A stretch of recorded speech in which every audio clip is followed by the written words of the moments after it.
What's up, people? I'm Shaggy, the Opinionated Hippie, continuing my deep dive into Neil Young's studio catalog. Today I will be discussing Zuma, his seventh studio album. Trying to drop these every Friday. That was a weird whistle in my teeth. Trying to drop these every Friday, and then like between Fridays, hitting all like sort of the later archival releases that might have been released in like 2015, but are from a concert in like contemporary with the Friday album. That makes sense.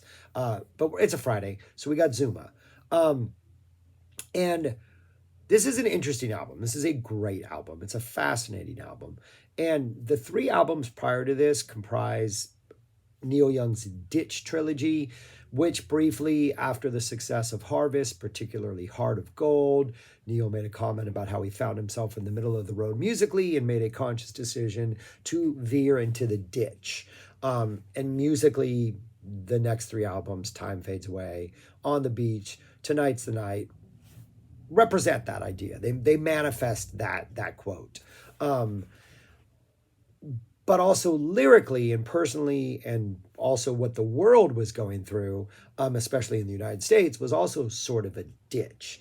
Neil had personal life problems, a marriage breaking up, a relationship falling apart, friends of his ODing. The United States was, on the upcoming recession was about to hit. Our president was disgraced. We're coming out of Vietnam and all the problems those had. The Manson murders are still kind of lingering over the entire hippie society, in which Neil Young sort of found himself in the middle of when he moved to the States. So there was a lot going on, like behind the scenes, that manifested itself in the music, and the two were a perfect marriage.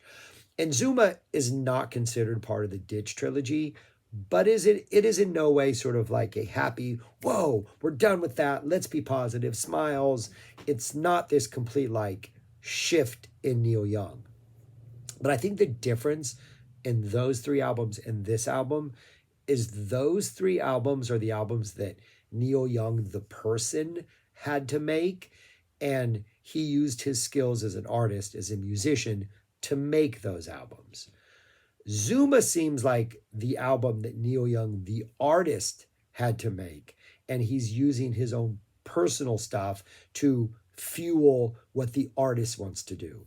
And so you get songs like Danger Bird, songs like Cortez the Killer, which have this really crazy horse, expansive, jam bandy, guitar indulgent sound, to a lesser degree Drive Back, Stupid Girl. But there's a guitar energy on this. Kind of him being an artist like he was with Everybody Knows This Is Nowhere.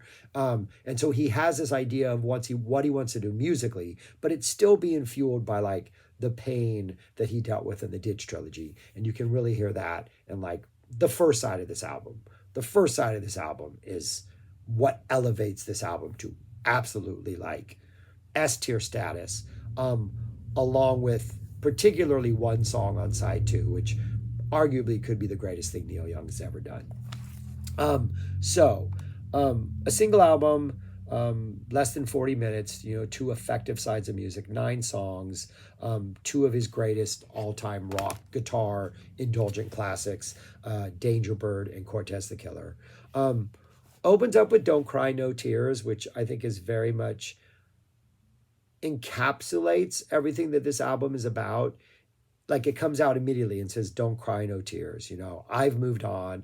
Don't want to hear about it. Like we got an optimistic outlook, right? Those things are behind us. We're out of the ditch. The future is bright.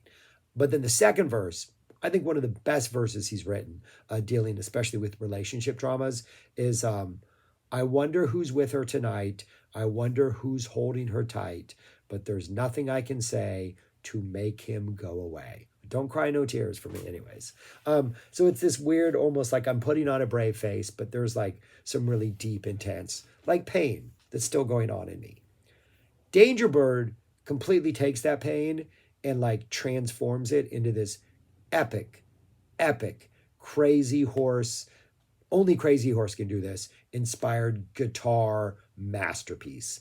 It is sort of the artistic musical metaphorical expression of his pain into this just absolutely magnificent floating guitar hero. Like, this is Neil Young as a guitar hero. Some of the stuff he's playing in here, maybe some of his best guitar playing as far as like technical attack meets evoking just this otherworldly atmosphere in which Crazy Horse, which is like on one hand this lumbering beast of a band, can create this utterly like just floating magical, almost like a dragon soundtrack type musical soundscape for him to like just Neil Young to play some of the best guitar ever. It's just an absolutely amazing song. Just like what, near 7 minutes of just what did I write here? Floating, just dragonly soaring guitar heaven. Just absolute masterpiece of a song. That's followed by Part of My Heart, which is your awesome standard Neil Young boom, boom, boom, like almost like strolling type acoustic guitar, like jaunty type folky, slightly country thing. Just it's a great contrast to Danger Bird. It's relatively straightforward, but at the same time, there's a little bit of that pain that's mixed in there. It's just perfectly sequenced. And like, if it had opened the album and then you get Danger Bird, maybe it doesn't pack the same punch. But following Danger Bird, it's exactly what you need after that, because Danger Bird is sort of this emotionally draining type journey. Then you get Looking for Love, completely upbeat, bouncy country rock that the Eagles could have done. This could have been an Eagles song, except I think the pain here is a lot more real than any pain that's maybe expressed in an Eagles song, though I do think the Eagles do have they did the country rock thing well. But the line in here, like the chorus in here that I don't think you would ever find in an Eagles song, that is another one of the best lyrics I think Neil's ever written, is in the chorus, he says something, I'm looking for love. And he goes, I hope I treat her kind and don't mess with her mind when she starts to see the darker side of me. And that's just like moving on from a relationship that's fallen apart.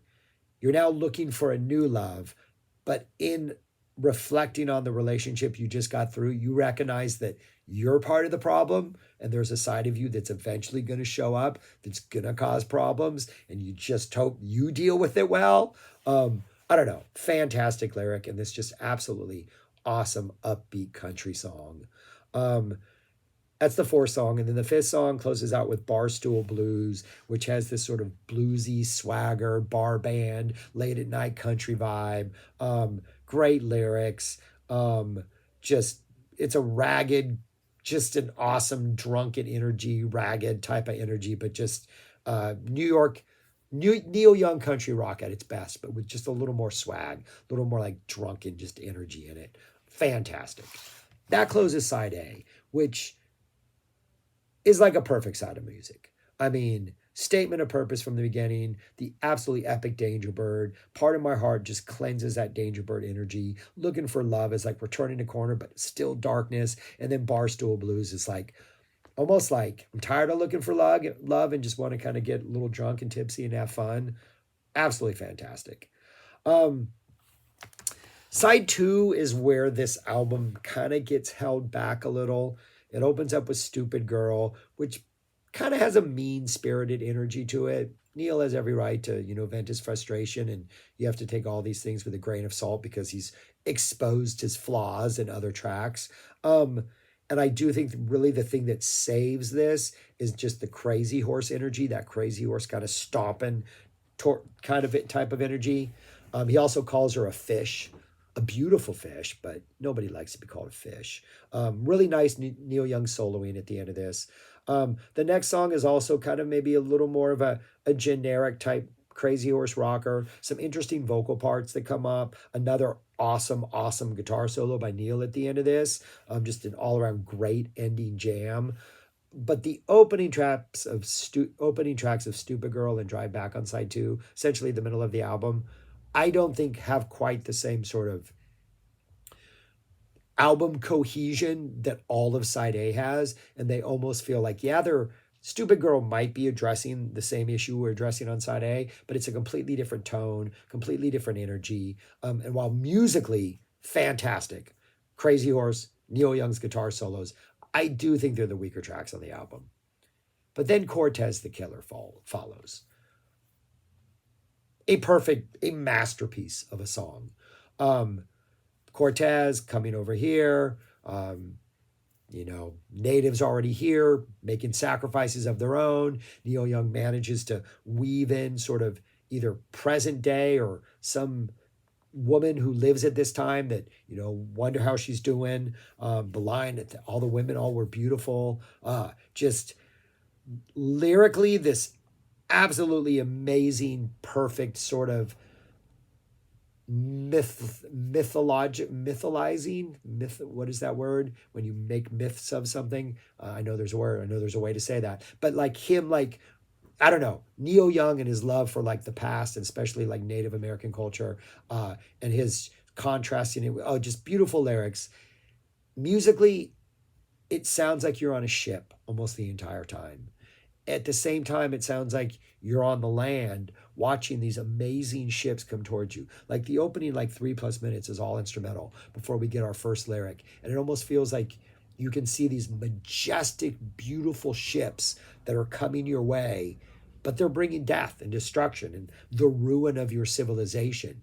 And the music and the band and Neil's guitar soloing, which is just peak Neil, captures that feeling of like in awe of something, but just not knowing that that awe is like the thing that's going to destroy you. And the music captures that amazing contrast between those two ideas. 7.5 perfect minutes. And I think I've heard many live versions of this, some longer, some Neil jams harder, some, have different vibes. But this is it. This is the perfect one. Every note is perfect. The opening jam is perfect. The middle jams are perfect. I think, and we don't get the silly, like, kind of reggae ending where Cortez, does that little playful thing. No, you can't be playful. Got to keep the tone serious. A perfect creation. And then we close out with Through My Sails, sort of a lighter country folk vibe, kind of hand percussion. Clearly, like, this is the end of the night. Good night, guys. Chill out. Thank you for the journey. Which, coming after Cortez, you either end the album after Cortez or you do something like this that's obviously like, hey, we're wrapping up the album, guys. We're done. Let's go. And being that it's called Through My Sails and Cortez the Killer has that sailboat stuff or the mighty galleons, it's nice continuity. But it's a fantastic album. Almost perfect. I do think side 2 lets it down a little. If it weren't for Cortez the Killer, side 2 would be definitely dropping off a lot. But if I had to rank the songs on here, I think I was pretty clear. That's what they would look like.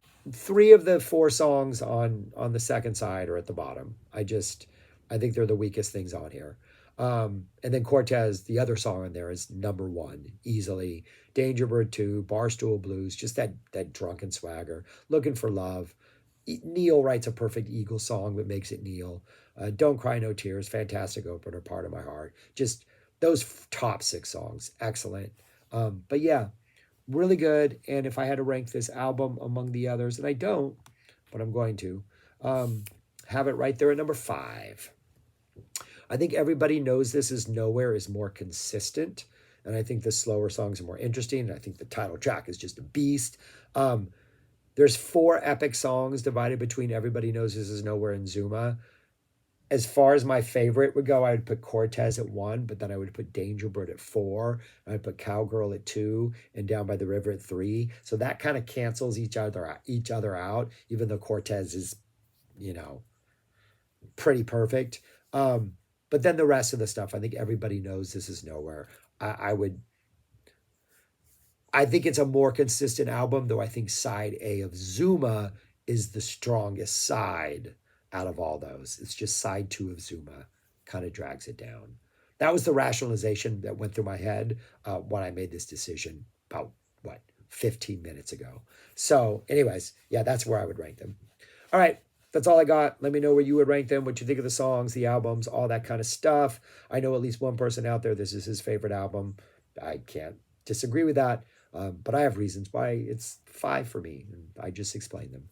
But, anyways, thanks for watching. Subscribe, like, share, comment, and yeah, go listen to Zuma if you haven't in a while. It's a beast of an album, man. Absolutely amazing. Peace. Talk to you later.